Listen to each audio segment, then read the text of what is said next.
Les gars, l'heure est grave. Le gaz russe ne passe plus. La nouvelle vient de tomber. Zelensky, qui est le président de l'Ukraine, vient de décider de fermer le robinet du gazoduc russe qui passait sur son territoire afin d'alimenter l'Europe. Nous allons parler de l'urgence de la situation dans cette vidéo, mais surtout de la géopolitique et de comment vous, en affaires, pouvez mieux comprendre comment le monde fonctionne. Stay tuned.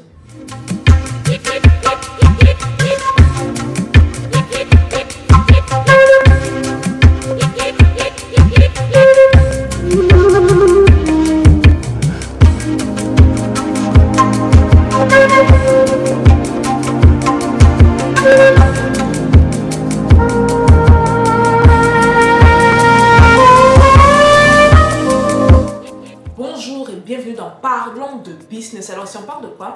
On parle de business, on parle d'opportunités d'affaires, on parle d'argent, et on parle de tout ce qui peut faire grossir ton compte bancaire, même de mindset.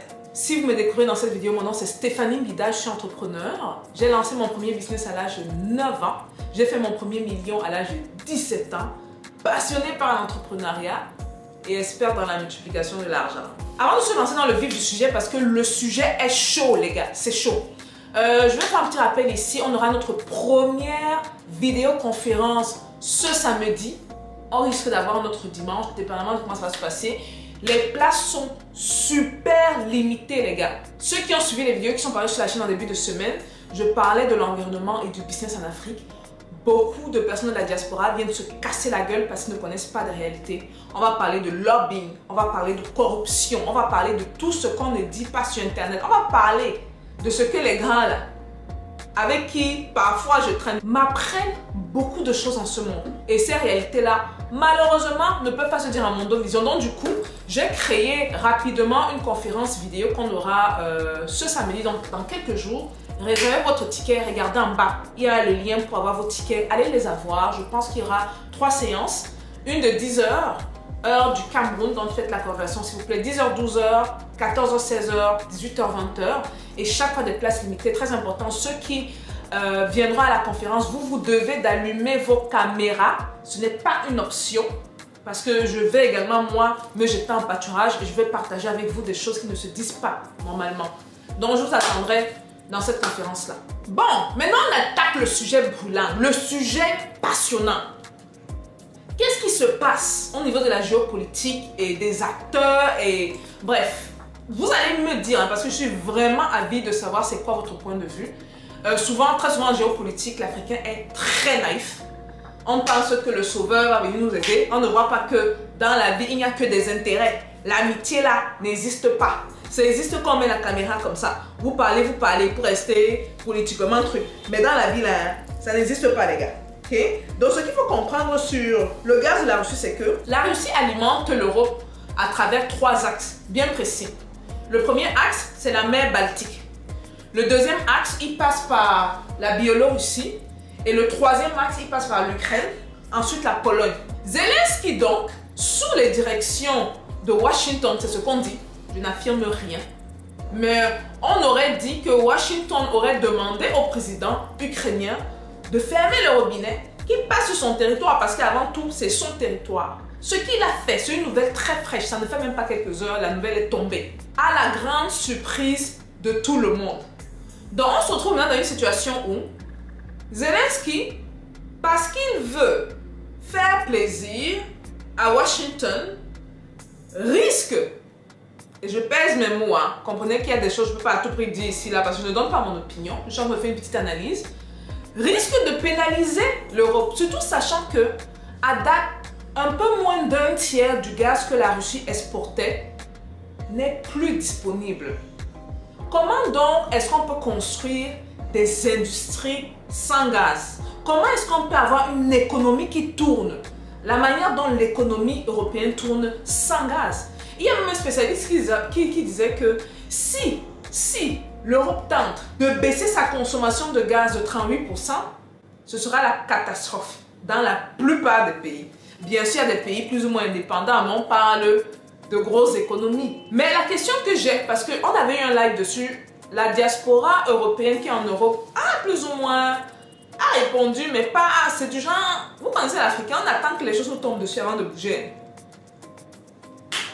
Diaspora africaine de l'Europe, que va-t-il se passer? Les Noirs qui sont assis là, honnêtement là, on attend de subir les choses. Le Noir, il faut que le Noir fasse attention. La plupart d'entre nous, c'est le genre qu'on te dit, le voleur va venir chez toi, le voleur va venir chez toi. Au lieu de commencer à te protéger, au lieu même d'envisager les possibilités de quand il vient, qu'est-ce que tu vas faire? L'Africain là, le Noir en général même, on attend que les choses nous tombent dessus. Maintenant, la diaspora africaine qui est en Europe, je vous pose cette question, qu'est-ce que vous allez faire? Quand l'économie de l'Europe va commencer à dégringoler, c'est là que vous allez dire que, oh, on a le plan B qui est l'Afrique, et vous allez venir ici en courant, sans savoir même comment faire ça. Je vous attends à la conférence, parce que ce qui est en train de se présager là, nous on voit les choses venir de loin, et la plupart sont comme ça, ils attendent juste que la catastrophe leur tombe dessus. Réveillons-nous. Bref, sur un plan géopolitique, le point que je voulais faire, c'est le suivant. Si on observe la scène internationale, vous savez qu'avec le temps, il y a des blocs qui se sont formés. Il y a l'OTAN. L'OTAN qui, d'après certains experts, aurait à sa tête les États-Unis. Dans les États-Unis qui piloteraient les choses. Et d'un autre côté, on a la Russie. Et d'un autre côté, on a la Chine. Beaucoup disent que Chine et Russie sont ensemble. On ne sait pas encore. Maintenant, les intérêts de la Chine. La Chine a intérêt à s'associer à la Russie. Comme je l'ai dit dans le passé. Parce que si on regarde sur le long terme, si moi, personnellement, je pense comme une Américaine, mon ennemi ultime n'est pas la Russie, c'est la Chine. Et ceux qui ne savent pas sur la carte là, la Russie et la Chine sont trop voisines. On dit même plus très voisines, trop voisines. Donc la situation que la Russie a, c'est une situation stratégique. Donc maintenant, est-ce que la Chine est un allié à la Russie? Pas vraiment, mais ça peut être un allié par intérêt. Parce que la Chine comprend que si la Russie capitule, les États-Unis pourront facilement, et l'Occident même en général pourra facilement les atteindre parce qu'ils auront l'avantage géographique. Maintenant, il y a une situation très délicate qui est en train de se passer là présentement. Regardez ce qui se passe. Regardez les jeux. Washington demande à l'Ukraine de fermer le robinet. L'Ukraine, en fermant le robinet, est en train de pénaliser l'Europe. L'Europe est supposée être un allié des États-Unis. Que pensez-vous que Washington est en train d'accomplir? Et je demanderai surtout, poserai surtout la question aux Européens. Comment ça se fait qu'un allié donne l'ordre qu'on vous pénalise? Ça vient d'où?